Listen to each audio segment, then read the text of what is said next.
Hi friends, welcome back to my YouTube channel. ಈ ವಿಡಿಯೋದಲ್ಲಿ dry fruits PAN cake ಮಾಡ್ತಾ ಇರೋದನ್ನು ತೋರಿಸ್ತಾ ಇದ್ದೀನಿ. ನೋಡಿ, ಇಲ್ಲಿ ನಾನು ಎಲ್ಲ ಡ್ರೈ ಫ್ರೂಟ್ಸನ್ನು ಈ ಥರ ಕ್ಲೀನಾಗಿ ವಾಶ್ ಮಾಡತ್ತೀನಿ. ಗೋಡಂಬಿ, ಬಾದಾಮಿ, ಪಿಸ್ತಾ, ಅಂಜೂರ, ಖರ್ಜೂರ್, ಆಮೇಲೆ ಪಂಪ್ಕಿನ್ ಸೀಡ್ಸ್, ಸನ್ಫ್ಲವರ್ ಸೀಡ್ಸು ಇವೆಲ್ಲ ಹಾಕಿ ಇವನ್ನ ಒನ್ ನೈಟ್ ಫುಲ್ ನೆನೆಯೋದಕ್ಕೆ ಇಡ್ತೀನಿ. ಇದಕ್ಕೆ ಇನ್ನೂ ಬ್ಲೂಬೆರೀಸು, ಆಮೇಲೆ ಬ್ಲ್ಯಾಕ್ಬೆರೀಸು ಇವನ್ನೆಲ್ಲ ಹಾಕ್ಬೋದು. ಆವಾಗ ಟೇಸ್ಟ್ ಇನ್ನೂ ಮಸ್ತ್ ಬರ್ತೈತಿ. ಈ ಸರಿ ಅವೆಲ್ಲ ಇರಲಿಲ್ಲ, ಹೀಗಾಗಿ ಇವಷ್ಟ ಹಾಕಿ ನೆನೆಯಿಡತ್ತೀನಿ. ನೆನೆಸಿಡ್ಬೇಕಾದ್ರೆ ನೀರನ್ನು ಸ್ವಲ್ಪ ಹಾಕಂತೀನಿ. ಮಕ್ಕಳು ಎಲ್ಲ ಥರದ ಡ್ರೈ ಫ್ರೂಟ್ಸನ್ನು ತಿಂತಿರಲ್ಲ, ಆವಾಗ ಈ ಥರ ಎಲ್ಲ ಮಾಡಿದ್ರೆ ಇಷ್ಟಪಟ್ಟು ತಿಂತಾರೆ. ಇದಕ್ಕೆ ನಾನು ಫಸ್ಟ್ ಟೈಮ್ ಆರೆಂಜನ್ನು ಕೂಡ ಹಾಕತ್ತೀನಿ. ಅದು ಫುಲ್ ಆರೆಂಜ್ ಹಾಕಿಲ್ಲ. ಫುಲ್ ಆರೆಂಜ್ ಹಾಕಿದರೆ ಇದು ಭಾಳ ತೆಳ್ಳಗಾಕತಿ ಅಂತ ನಾನು ಇಲ್ಲಿ ಸ್ವಲ್ಪ ಆರೆಂಜನ್ನು ತೆಗೆದಿಟ್ಟೇನಿ. ನೋಡಿರಿ, ಇಲ್ಲಿ ಇಷ್ಟನ್ನು ತೆಗೆದಿಟ್ಟೇನಿ. ಬನಾನಾ ಕೂಡ ನೀವು ಹಾಕ್ಬೋದು.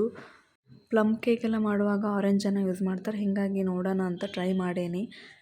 ಇದು ಕನ್ಸಿಸ್ಟೆನ್ಸಿ ಏನಾದರೂ ಭಾಳ ತೆಳ್ಳಗಾಯ್ತು ಅಂತಂದ್ರೆ ಕೇಕ್ ಮಾಡುವಾಗ ಸರಿ ಆಗೋದಿಲ್ಲ. ನೆಕ್ಸ್ಟ್ ಇಲ್ಲಿ ನಾನು ಇನ್ನೊಂದು ಜಾರ್ ತೊಗೊಂಡೇನಿ. ಅದಕ್ಕೆ ಓಟ್ಸ್ ಹಾಕತ್ತೀನಿ. 1-2 ಸ್ಪೂನಷ್ಟು ಹಾಕತ್ತೀನಿ ಓಟ್ಸನ್ನು. ಕ್ವಾಂಟಿಟಿ ಎಲ್ಲ ನಿಮ್ಗೆ ಎಷ್ಟು ಬೇಕಲ್ಲ ಅಷ್ಟು ಹಾಕ್ಕೋಬೋದು. ಇಲ್ಲಿ ನಾನು ಅಂದರೆ ಇದು ಕನ್ಸಿಸ್ಟೆನ್ಸಿ ಒಂದು ಸ್ವಲ್ಪ ತಿಕ್ಕಾಗಿ ಬರಲಿ ಅಂತ ಓಟ್ಸು ಮತ್ತು ರಾಗಿ ಫ್ಲೋರ್ ಹಾಕತ್ತೀನಿ. ಹಂಗೆ ವೀಟ್ ಫ್ಲೋರ್ನು ಕೂಡ ಹಾಕ್ತೀನಿ. ನೋಡಿರಿ, ರಾಗಿ ಫ್ಲೋರನ್ನು ಕೂಡ ನಾನಿಲ್ಲಿ 2 ಟೇಬಲ್ ಸ್ಪೂನಷ್ಟು ಹಾಕೇನಿ ಮತ್ತು ವೀಟ್ ಫ್ಲೋರನ್ನು ಕೂಡ 2 ಟೇಬಲ್ ಸ್ಪೂನಷ್ಟು ಹಾಕತ್ತೀನಿ. 1 ಹಿಡಿಯಷ್ಟು ಮಖಾನ ಹಾಕತ್ತೀನಿ. ಇವನ್ನೆಲ್ಲ ಫ್ರೈ ಮಾಡಿ ಹಾಕಿದ್ರೂ ಚಲೋ, ಬಟ್ ನನಗೆ ಇಲ್ಲಿ ಟೈಮ್ ಇರಲಿಲ್ಲ, ಹೀಗಾಗಿ ಹಂಗೆ ಎಲ್ಲದನ್ನು ಹಾಕತ್ತೀನಿ. ನೆಕ್ಸ್ಟ್ ನಾನಿಲ್ಲಿ ಆರ್ಗ್ಯಾನಿಕ್ ಜಾಗ್ರಿ ಪೌಡ್ರ್ ಹಾಕತ್ತೀನಿ. ಬ್ಲೂಬೆರೀಸು, ಬ್ಲ್ಯಾಕ್ಬೆರೀಸನ್ನೆಲ್ಲ ಆ್ಯಡ್ ಮಾಡಿದ್ದೆ ಅಂತಂದ್ರೆ ಜಾಗ್ರಿ ಪೌಡ್ರನ್ನ ನಾನು ಸ್ವಲ್ಪ ಮಾತ್ರ ಹಾಕ್ತಿದ್ದೆ. ಇದರಲ್ಲಿ ಸ್ವಲ್ಪ ನಾನು ಬೆಲ್ಲ ಜಾಸ್ತಿ ಹಾಕೀನಿ. ನೀವು ಮಾಡಬೇಕಾದ್ರೆ ಟೇಸ್ಟ್ ಎಲ್ಲ ನೋಡಿ ಹಾಕೋರಿ. ನೆಕ್ಸ್ಟ್ ಇಲ್ಲಿ ಕೋಕೋ ಪೌಡ್ರ್ ಹಾಕತ್ತೀನಿ. ಮಕ್ಕಳು ಚಾಕ್ಲೇಟ್ ಫ್ಲೇವರನ್ನು ಭಾಳ ಲೈಕ್ ಮಾಡೋದ್ರಿಂದ ನಾನಿಲ್ಲಿ ಕೋಕೋ ಪೌಡ್ರನ್ನು ಆ್ಯಡ್ ಮಾಡತ್ತೀನಿ. ಕೋಕೋ ಪೌಡ್ರ್ ಎಷ್ಟು ಹಾಕ್ಬೇಕಂತಂದ್ರೆ ಅದ್ರ ಸ್ಮೆಲ್ ಬರ್ತಿರಬೇಕು, ಅದ್ರ ಫ್ಲೇವರ್ ಗೊತ್ತಾಗಬೇಕು, ಅಷ್ಟು ಹಾಕಬೇಕು. ನಾನಿಲ್ಲಿ 2 ಚಮಚದಷ್ಟು ಹಾಕಿರ್ತೀನಿ. ಈ ಸರಿ ಒಂದು ಸ್ವಲ್ಪ ಕೋಕೋ ಪೌಡ್ರು ಕೂಡ ಕಡಿಮೆ ಇದ್ದಿದ್ದರಿಂದ ಸ್ವಲ್ಪ ಹಾಕೀನಿ. ಬೇಕಿಂಗ್ ಪೌಡ್ರ್ ಹಾಕಿದೆ. ನೆಕ್ಸ್ಟು ಇಲ್ಲಿ ಎಲ್ಲ ಡ್ರೈ ಫ್ರೂಟ್ಸನ್ನು ಗ್ರೈಂಡ್ ಮಾಡಿಟ್ಟೇನಿ. ನೋಡಿರಿ, ಈ ಥರ ಕನ್ಸಿಸ್ಟೆನ್ಸಿ ಇರೋವರೆಗೂ ನಾವು ಗ್ರೈಂಡ್ ಮಾಡ್ಕೋಬೇಕು ಇದನ್ನು. ಇಲ್ಲಿ ಇವನ್ನೆಲ್ಲ ನಾನು ಗ್ರೈಂಡ್ ಮಾಡ್ಕೊತೀನಿ. ಈಗ ಇವನು ಡ್ರೈ ಫ್ರೂಟ್ಸ್ ಜೊತೆ ಇನ್ನು ಗ್ರೈಂಡ್ ಮಾಡೋಕತ್ರ ಅದು ಸರಿಯಾಗಿ ಮಿಕ್ಸ್ ಆಗೋದಿಲ್ಲ, ಎಲ್ಲ ಭಾಳ ಟೈಮ್ ತೊಗೊತೈತಿ, ಹೀಗಾಗಿ ನಾನು ಸಪ್ರೇಟ್ ಮಾಡತ್ತೀನಿ. ಈಗ ಈ ಪೇಸ್ಟ್ಗೆ ನಾನು ಇದು ಪೌಡ್ರನ್ನು ಆ್ಯಡ್ ಮಾಡ್ತೀನಿ. ಈ ಪ್ಯಾನ್ ಕೇಕ್ಸನ್ನು ಸ್ಟೋರ್ ಮಾಡಿ ಕೂಡ ಇಡ್ಬೋದು, ಫ್ರಿಜ್ಜಲ್ಲಿ ಇಡಲಿಲ್ಲ ಅಂದ್ರೂ ಏನೂ ಆಗೋದಿಲ್ಲ ಇದು. ನೆಕ್ಸ್ಟ್ ನಾನಿಲ್ಲಿ ಪೈನಾಪಲ್ ಎಸೆನ್ಸನ್ನು ಹಾಕತ್ತೀನಿ.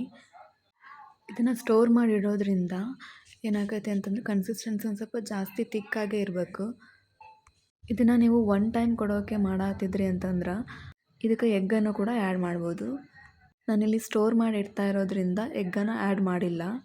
ಕನ್ಸಿಸ್ಟೆನ್ಸಿ ಈ ಥರ ಇರಬೇಕು, ಆದರೆ ಇದು ಇನ್ನೊಂದು ಸ್ವಲ್ಪ ತಿಕ್ಕಾಗಬೇಕು.